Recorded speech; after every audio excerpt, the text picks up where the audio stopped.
बिस्मिल्लाहिर्रहमानिर्रहीम। अस्सलामु अलैकुम and welcome back to my channel.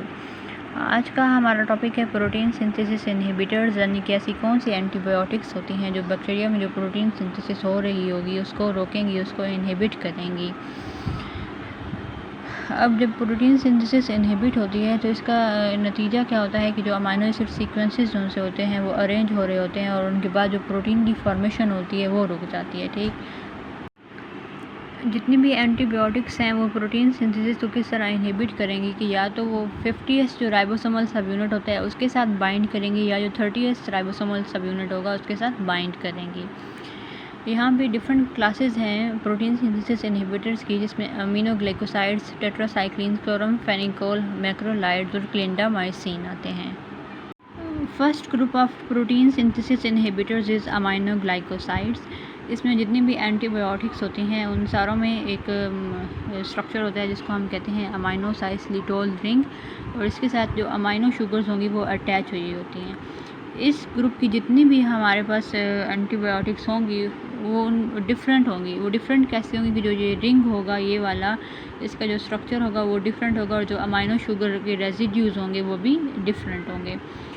अब जो ये वाली एंटीबायोटिक्स हैं यानी कि अमाइनोग्लाइकोसाइड्स, ये हम मुख्तलिफ बैक्टीरिया के अगेंस्ट इनको हम यूज़ कर सकते हैं, लेकिन स्पेसिफ़िकली हम उन ऑर्गेनिज़म्स के ख़िलाफ़ इसको इस्तेमाल कर सकते हैं जिनमें ये एबिलिटी होगी कि इस जो ड्रग है इसको अपने अंदर लेके जाएंगे, इसको अंदर ट्रांसपोर्ट कर सकेंगे। और ये ट्रांसपोर्टेशन किस तरह होती है, इसमें एक मेकेनिज़म होता है जिसको ऑक्सीडेटिव फास्फोराइलेशन कहा जाता है। और इसी वजह से इनकी जो एक्टिविटी होती है इन ड्रग्स की वो बहुत कम होती है या होती ही नहीं है। जो फैकल्टेटिव ऑर्गेनिजम्स होंगे या एनारोब्स होंगे उनके ख़िलाफ़ ये ड्रग्स जो हैं अपनी एक्टिविटी शो नहीं करते।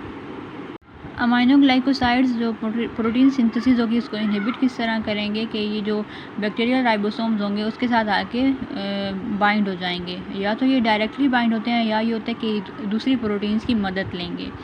अब इस बाइंडिंग की वजह से क्या होता है कि जो राइबोसोम्स होंगे वो डीस्टेबलाइज हो जाती हैं और उसकी वजह से जो ट्रांसक्रिप्शन या ट्रांसलेशन में जो इनिशिएशन कॉम्प्लेक्स बन रहा होता है ना उसकी ब्लॉकेज हो जाएगी, वो बनेगा ही नहीं। और उसकी वजह से क्या होगा कि जो पॉलीपेप्टाइड चेन की एलोंगेशन हो रही होती है ना, कंटिन्यूस एलोंगेशन होती है पॉलीपेप्टाइड चेन्स की, जो ट्रांसक्रिप्शन होती है, ट्रांसलेशन होती है उसमें, तो उसकी वजह से वो एलोंगेशन ही नहीं होगी। ठीक, जब एलोंगेशन ही नहीं होगी तो हमारे पास जो न्यू प्रोटीन्स होंगे वही नहीं बनेंगे।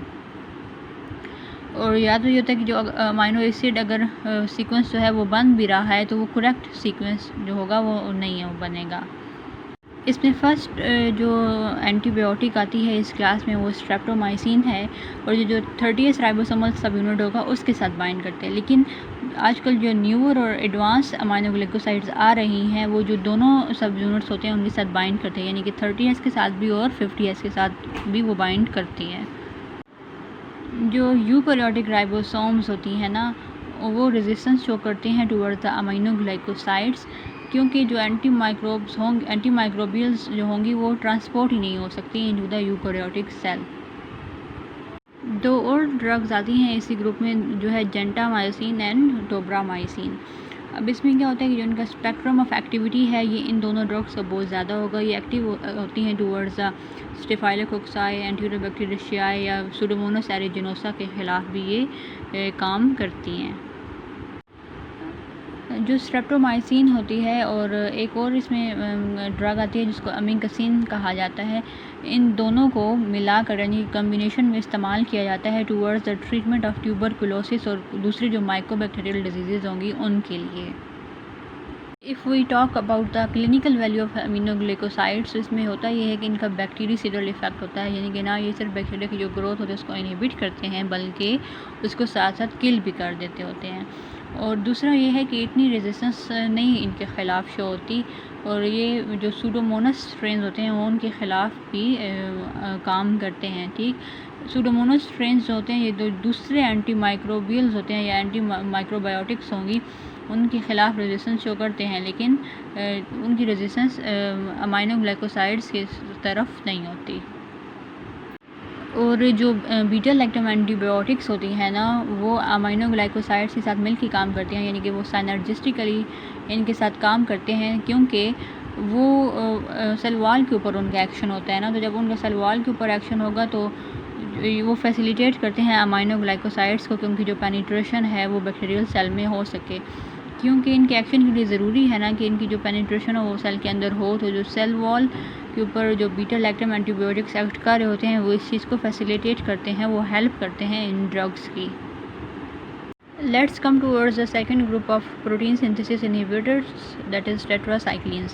अब tetracyclines में as the name shows, tetra means 4 और cyclines mean यानी कि 4 इसमें साइकिल स्ट्रक्चर होगा या 4 रिंग स्ट्रक्चर होगा, ठीक।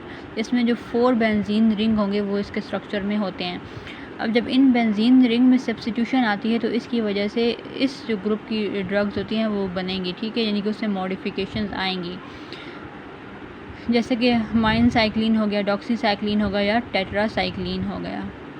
अब टेट्रासाइक्लिन किस तरह प्रोटीन सिंथेसिस को इनहिबिट करता है, ये जो सब यूनिट होता है राइबोसोम का 30S राइबोसोमल सब यूनिट उसके साथ बाइंड करेगा, ठीक। तो उसकी वजह से होता क्या है कि जो अमाइनोसिटाइल ट्रांसफ़र RNA होता है ना, उसकी जो अटैचमेंट होगी वो ब्लॉक कर देगा। नॉर्मली ये होता है कि जो ये अमाइनोसिटाइल ट्रांसफ़र RNA होती है ना, इसकी अटैचमेंट होती है टू द एक्सेप्टर साइट, ठीक। मैसेंजर RNA पे हमारे पास एक एक्सेप्टर साइट प्रेजेंट होती है जिसके साथ अमाइनोसिटाइल ट्रांसफ़र RNA की अटैचमेंट होती है, ठीक। तो अब ये जो इनहिबिटर्स होंगे ये उसकी जो अटैचमेंट होगी उसी को ही ब्लॉक कर देंगे, और ये हमारे पास बैक्टीरियोस्टैटिक इन नेचर है, यानी कि उसकी ग्रोथ को इनहिबिट करेंगे, उसको किल नहीं करेंगे। अब इनका जो स्पेक्ट्रम ऑफ एक्टिविटी है वो ब्रॉड स्पेक्ट्रम है, ठीक। ये ग्राम पॉजिटिव ग्राम नेगेटिव के ख़िलाफ़ भी एक्शन इनका होता है। अब इसमें ये होता है कि जैसा कि हमने सेल वॉल इनहिबिटर्स में पढ़ा था कि वो उनकी रेजिस्टेंस होती है, जो माइकोप्लाज्मा बैक्टीरियल स्पीशीज़ होती हैं ना, उनकी रेजिस्टेंस होती है naturally towards the cell wall inhibitors. तो जो टेट्रासाइक्लिन्स होते हैं ये उनके ख़िलाफ़ भी इफ़ेक्टिव होती हैं। Next group of protein synthesis inhibitors is chloramphenicol. इसका स्ट्रक्चर जो होता है इसमें सिंपल नाइट्रोबेंजीन रिंग होगा, ठीक। अब ये प्रोटीन सिंथेसिस को इनहिबिट किस तरह करता है कि जो 50S राइबोसोमल सब यूनिट होता है इसके साथ ये बाइंड कर देता है, और जो पेप्टिडाइल ट्रांसफरेज होते हैं ना उनके एक्शन को ये ब्लॉक कर देगा, जिसकी वजह से क्या होगा कि जो पेप्टाइड बॉन्ड की फॉर्मेशन होती है ना वही रुक जाएगी। पेप्टाइड बॉन्ड जो होता है ये बहुत ज़रूरी होता है पेप्टाइड चेन को बनाने के लिए, ठीक है, कि पेप्टाइड चेन की जब एक्सटेंशन होनी होती है तो वो पेप्टाइड बॉन्ड ही होता है जो उसको एक्सटेंड कर रहा होता है। जब पेप्टाइड बॉन्ड ही नहीं बनेगा तो फिर जो पेप्टाइड चेन है उसकी एलोंगेशन ही नहीं होगी, और उसकी वजह से जो प्रोटीन है वो भी नहीं बनेगी। इसका जो एक्शन है ये बैक्टीरियोस्टैटिक होता है। इनका स्पेक्ट्रम ऑफ एक्टिविटी की अगर बात की जाए तो ये ब्रॉड स्पेक्ट्रम होते हैं, ये एनरोबिक और एरोबिक दोनों स्पीशीज़ के ख़िलाफ़ इनका एक्शन होता है।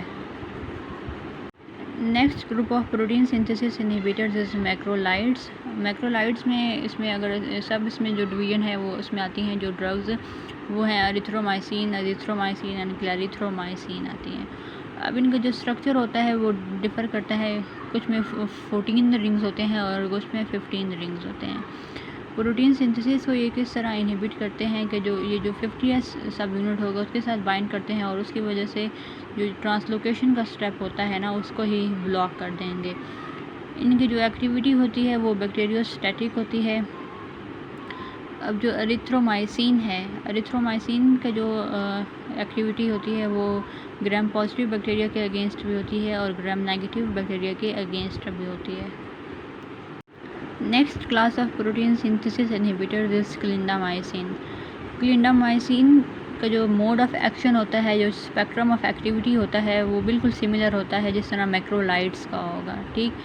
लेकिन ये कि इसकी जो एक्टिविटी है वो थोड़ी सी ज़्यादा होती है एज़ कम्पेयर टू मैक्रोलाइड्स, ठीक, towards the gram negative anaerobes. यानी कि इनका जो एक्शन होगा वो ग्राम नेगेटिव जो एरोब्स होंगे उसके ख़िलाफ़ क्या होगा, ज़्यादा होगा। ये था हमारा आज का टॉपिक जिसमें हमने प्रोटीन सिंथेसिस इनहिबिटर्स की डिफरेंट क्लासेस को पढ़ा। इन सारों में मेन यही है कि वो किस राइबोसोमल सब यूनिट के साथ बाइंड करता है और कौन से स्टेप को ब्लॉक करता है, और इसकी जो स्पेक्ट्रम ऑफ एक्टिविटी है वो क्या है, बैक्टीरियोस्टैटिक है या बैक्टीरिसीडल है। और कौन से ऑर्गेनिज़म के ख़िलाफ़ उसका एक्शन होता है, या ग्राम पॉजिटिव की तरफ या ग्राम नेगेटिव की तरफ या दोनों की तरफ। वीडियो पसंद आए तो इसको ज़रूर शेयर कीजिएगा और मेरे चैनल को सब्सक्राइब कर कीजिएगा। अल्लाह हाफ़िज़।